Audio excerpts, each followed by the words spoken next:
Bacterial vaginosis मुश्किल सा नाम है और उर्दू में उससे भी मुश्किल है, सैलान रहम, और विकोरिया आम जुबान में पेशेंट्स उसको कहते हैं। आगे चले, हमारे जिस्म में कुछ अल्लाह मियां ने बैक्टीरिया पहले से ही डाल दिए हैं जो हमें हेल्दी रहने में हेल्प करते हैं, तो उनको हम कहते हैं हमारे दोस्त बैक्टीरिया, ठीक है, या उनको नॉर्मल फ्लोरा कहते हैं अंग्रेजी में, या कोमेंसल्स कहते हैं, ठीक है।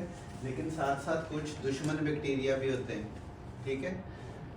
अगर हम समझे हमारा जिस्म जैसे एक मुआशरा होता है, उसी तरह हमारा जिस्म है, तो मुआशरे में ज़रूरी नहीं है कि दुश्मन बाहर से आए, अंदर भी हो सकता है। अगर अच्छे लोगों का तादाद कम हो जाए और बुरे लोगों की ज़्यादा हो जाए तो ऐसे भी मुआशरे में बिगाड़ पैदा हो सकता है, अगर दुश्मन ना भी हमला करें। तो हमारे जो अपने बैक्टीरिया हैं, दोस्त बैक्टीरिया, उनका अगर तवाज़न बिगड़ जाए तो उससे भी खराबी हो सकती है, ठीक है। तो बैक्टीरियल वेजिनोसिस ऐसा ही एक मसला है जो कि बाहर से बैक्टीरिया इन्फेक्शन नहीं करता, बल्कि जो अंदर वजाइना के अंदर जो हेल्दी बैक्टीरिया हैं उनका तवाज़न आपस में बिगड़ जाता है, ठीक है। तो जो वजाइना में कौन सा बैक्टीरिया है जो सबसे बेहतर है अगर वो ज़्यादा तादाद में हो? तो अभी सब ने तकरीबन बारी बारी बताया, लैक्टोबैसिलस, ठीक है। आगे चलते हैं। तो lactobacillus different stages of age, मतलब उम्र के मुख्तलिफ हिस्सों में उसका तवाज़न मुख्तलिफ होता है।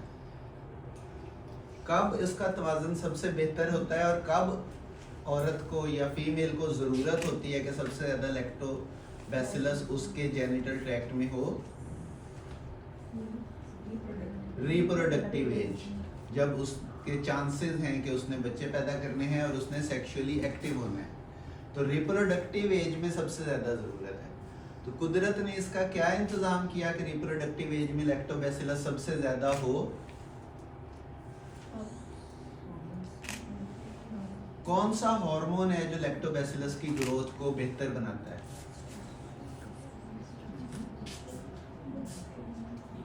आहिस्ता आहिस्ता नहीं, ऊंची आवाज में बोलो। एस्ट्रोजन। एस्ट्रोजन कैसे बेहतर बनाता है? जो वजाइना की एपिथेलियम है, जो उसकी दीवार है, उसके जो सेल्स हैं, जो खुलिये हैं, उनमें वो लैक्टोबैसिलस की खुराक को स्टोर करता है ज़्यादा, जिसको हम कहते हैं ग्लाइकोजन। तो जब ग्लाइकोजन ज़्यादा होती है वजाइना की एपिथेलियम में ईस्ट्रोजन के इफेक्ट की वजह से, उस वक्त लैक्टोबैसिलस ज़्यादा अच्छा ग्रो करते हैं। और ईस्ट्रोजन कब आती है? रिप्रोडक्टिव एज में। तो वही एज जिसमें सबसे ज़्यादा इसकी ज़रूरत है, उसमें कुदरत ने इंतज़ाम किया कि ईस्ट्रोजन हो और वजाइना की इन्वायरमेंट सबसे बेहतर हो, ठीक है।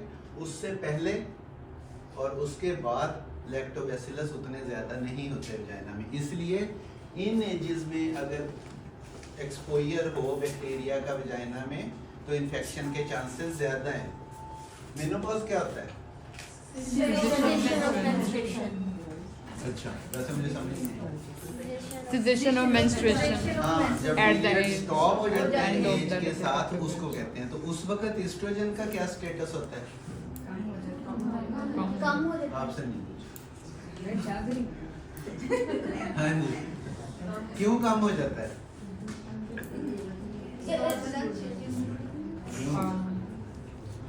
एस्ट्रोजन कहाँ से आ रहा होता है रिप्रोडक्टिव एज में? तो पहले तो नहीं बनाता था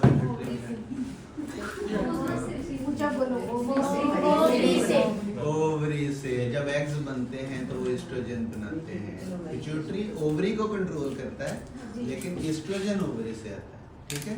तो जब ओवरीज का फंक्शन कम हो जाता है एज के साथ, तो एस्ट्रोजन कम हो, जब एस्ट्रोजन कम होगा तो लैक्टोबैसिलस कम हो जाएगा।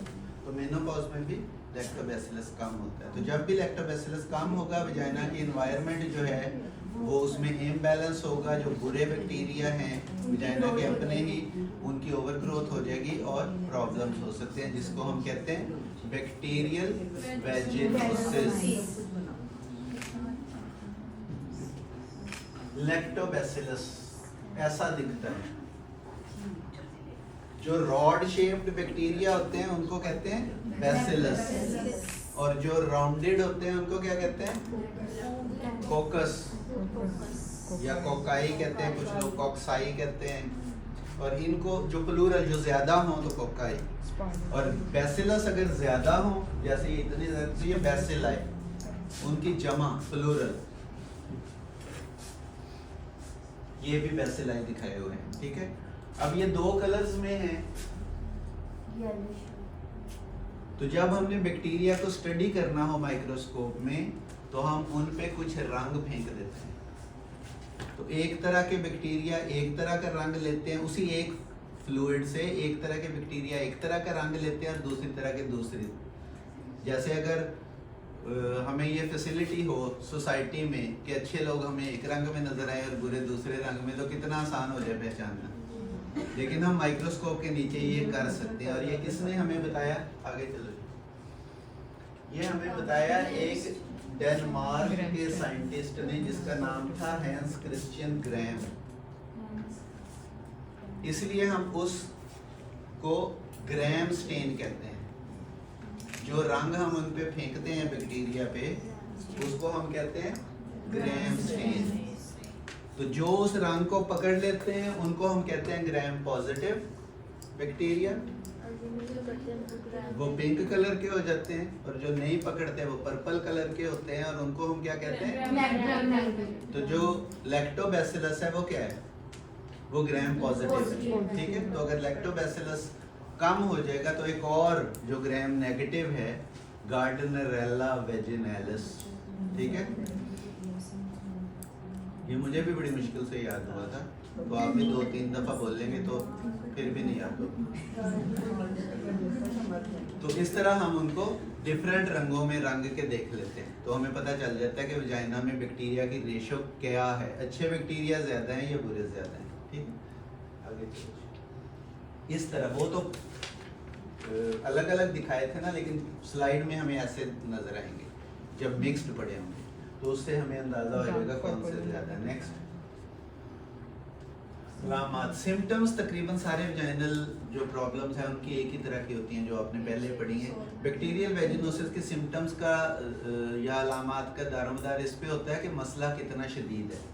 ठीक है, और पेशेंट की सेहत कैसी है जनरली।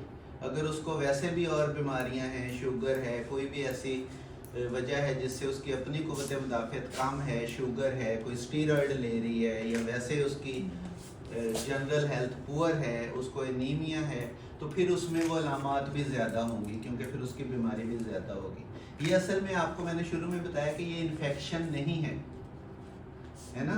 उसका सबूत ये है कि जब हम बैक्टीरियल वेजिनोसिस की पेशेंट का डिस्चार्ज देखते हैं तो उसमें इन्फ्लेमेशन वाले, सोजिश वाले सेल नहीं होते, खुलिये नहीं होते। वो बाकी जो इन्फेक्शंस हैं, जैसे डॉक्टर अमीलिया ने बताया या डॉक्टर अमरीन ने बताया, जो दूसरे इन्फेक्शंस हैं उनमें इन्फ्लेमेटरी सेल्स होते हैं, तो वो इस बात का सबूत है कि वो इन्फेक्शन है, बाहर से आई है कोई चीज़, लेकिन इसमें नहीं, इसमें अंदर के बैक्टीरिया है, इसलिए इन्फ्लेमेटरी सेल्स नहीं होंगे इसकी स्लाइड में।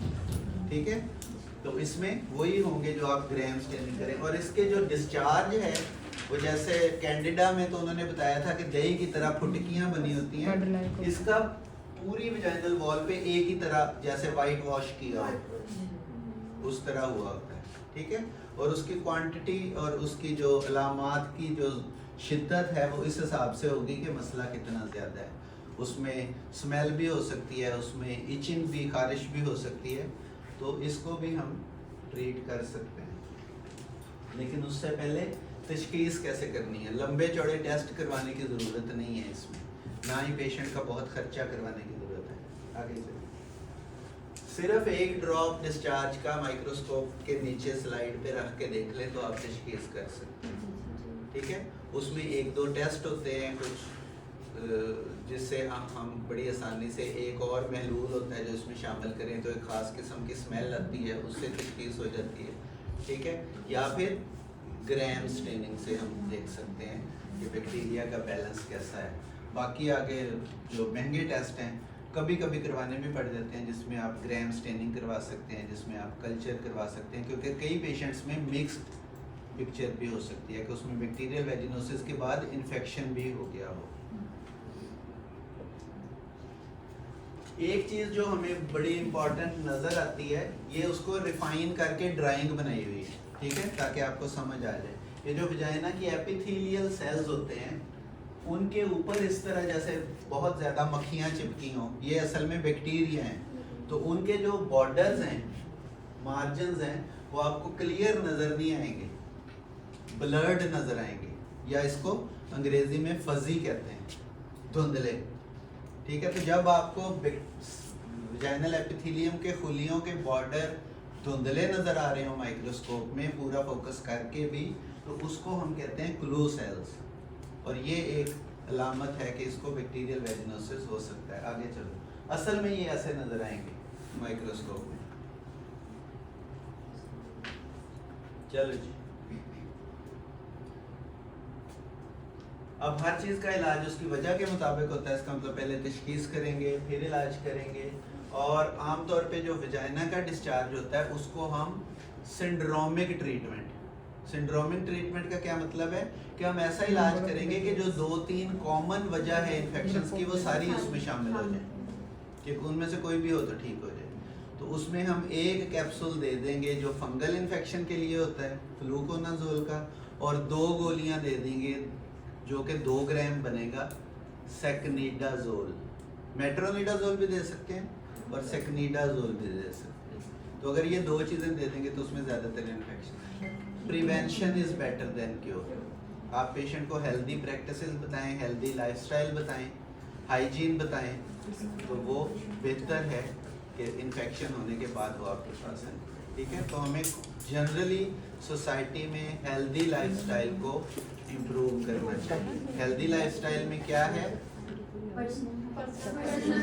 पर्सनल हाइजीन है, डेली एक्सरसाइज है, बैलेंस डाइट है, प्रॉपर स्लीप है, और स्ट्रेस से बचना है। ये है हेल्दी लाइफस्टाइल। Thank you.